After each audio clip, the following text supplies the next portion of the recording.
Video ini akan memperlihatkan sebuah trik sederhana pada pembukaan gambit menteri diterima yang akan sangat membantu kalian dalam permainan.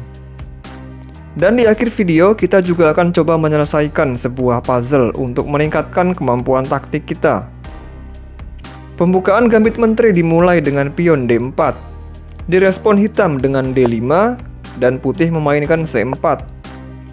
Inilah yang dinamakan pembukaan gambit menteri. Dari sini terdapat dua variasi. Hitam dapat memakan pion C4 ini yang dinamakan gambit menteri diterima. Atau bisa juga hitam tidak memakannya, tetapi melindungi pion D5-nya dengan pion C6 ataupun E6, yang disebut gambit menteri ditolak. Pada video ini kita akan berfokus pada trik dan jebakan pada variasi gambit menteri diterima. Setelah hitam memakan pion C4, putih akan melanjutkan dengan E3 menyerang pion C4 dengan gajah. Seperti yang kita lihat, hitam sudah unggul satu pion. Kebanyakan pemain hitam yang belum mengerti akan berusaha mempertahankan keunggulan pionnya dengan terus menjaga pion C4-nya ini. Namun ini adalah kesalahan dari hitam yang bisa dieksploitasi oleh putih. Sebaiknya pemain hitam tidak lagi melakukan segala cara untuk mempertahankan pion C4 ini dan lebih berfokus pada perkembangan buah-buahnya untuk bertarung di pusat. Seperti pengembangan kuda ke F6, pion E6, pion C5, dan lain sebagainya. Namun jika hitam tetap mempertahankan pion C4 ini, akan datang masalah baginya. Jika hitam melindunginya dengan gajah E6, gajah itu akan menutup pion di E7, sehingga tidak bisa maju dan akan memblok gajah yang lainnya. Ini bukanlah langkah yang bagus untuk hitam. Pilihan lain adalah menjaga pion dengan menteri D5, tetapi mengeluarkan menteri terlalu awal bukanlah ide pembukaan yang baik. Putih dapat dengan mudah mengembangkan perwiranya sambil menyerang menteri hitam untuk memperoleh keuntungan tempo. Sehingga pilihan bagi hitam yang mungkin untuk dimainkan adalah pion B5. Ini adalah langkah yang paling sering dimainkan oleh pemula saat memegang hitam dalam pembukaan ini, ketika dia berniat untuk mempertahankan pion C4 ini. Di sini kita harus mengikuti sebuah aturan dalam menyerang dan bertahan. Putih merespon dengan A4, menyerang pion B5. Memakan pion A4 akan menyebabkan rusaknya struktur pion hitam, sehingga pion di A4 dan C4 cepat atau lambat pasti akan dimakan putih, dan putih akan lebih mudah untuk mengontrol pusat. Maka dari itu, hitam akan menambah penjagaan pada pion B5 ini dengan pion A6. Tetapi itu adalah kesalahan besar karena setelah A makan B5, hitam tidak boleh memakan balik karena akan kehilangan bentengnya. Kita kembali. Mungkin kita berpikir hitam akan mempertahankan pionnya dengan C6. Tetapi akan ada sebuah jebakan di sini. Putih terlebih dahulu memakan pion B5, hitam balas makan, dan putih mempunyai langkah mematikan di sini. Dapatkah kalian menemukannya? Yaitu menteri F3, mengancam benteng hitam di sudut, dan satu-satunya cara untuk menyelamatkan benteng hitam ini adalah dengan mengorbankan kuda atau gajahnya. Sehingga setelah itu, putih akan unggul satu perwira. Kita kembali ke posisi sebelumnya. Bagaimana jika dalam posisi ini, hitam menambah penjagaan dengan gajah ke A6 atau D7?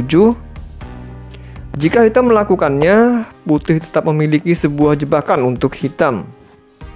Pertama, tukarkan dulu pion di B5 dan gajah hitam akan balas memakannya. Kemudian kita serang gajah ini dengan kuda C3. Hitam harus mengamankan gajahnya ini, bisa dengan menariknya mundur atau menjaga dengan buah lainnya. Tentunya hitam tidak bisa menjaganya dengan pion A6 karena pion ini dipin oleh benteng. Menjaga dengan menteri D7 juga bukan merupakan ide yang bagus karena akan menghambat perkembangan perwira hitam dan putih akan dengan mudah mengambil keuntungan dari sini. Kembali ke posisi awal, jika hitam menjaganya dengan pion C6, putih menteri F3 untuk membidik benteng, kuda D7, pion B3, hitam tidak akan mampu lagi mempertahankan kelebihan pionnya ini. Sehingga cara ini tidak akan berguna bagi hitam. Ingat, hitam masih terus berupaya untuk mempertahankan kelebihan pionnya di C4. Bagaimana jika gajah ditarik mundur ke A6? Hitam masih mengontrol diagonal ini dengan gajahnya untuk tetap menjaga pion C4. Namun dengan cara yang dilakukannya ini, hitam akan dengan segera menyebabkan permainan berakhir. Mari kita lihat bagaimana cara menghancurkan hitam dari sini.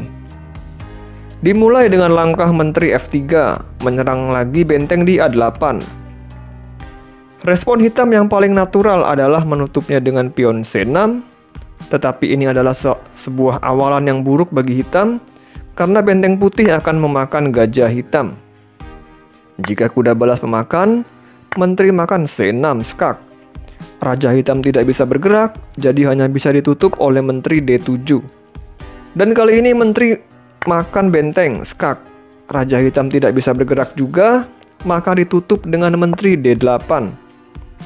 Menteri putih kembali ke C6 untuk melakukan skak kembali, dan lagi-lagi menteri hitam harus menutupnya ke D7. Dan sekarang menteri putih dapat mengambil kuda hitam. Sekarang lihat posisi ini, hitam sudah hampir bisa dipastikan tidak bisa mengimbangi perlawanan putih ke depannya, dan putih akan menang dengan mudah. Coba kita kembali ke posisi awal. Tadi sudah kita lihat langkah pion hitam ke C6. Sekarang bagaimana jika kuda D7? Membuka penjagaan menteri hitam terhadap bentengnya di A8. Tetapi dengan melangkahnya kuda ini, putih hanya tinggal memakan gajah hitam di A6 dengan bentengnya. Dan lagi-lagi putih mendapatkan keunggulan yang signifikan. Jadi di semua situasi di mana hitam mencoba untuk menjaga pion C4-nya ini, putih dapat mengeksploitasi kesalahan dari hitam tersebut untuk memberi hukuman pada hitam. Itulah tadi trik dan jebakan yang dapat dimainkan putih dalam pembukaan gambit menteri diterima. Sebelum mengakhiri video ini, mari kita coba memecahkan sebuah puzzle terlebih dahulu. Pada posisi ini, giliran putih melangkah. Puzzle ini cukup mudah. Jika kalian sudah menemukan jawaban dari puzzle ini, silahkan tulis di kolom komentar.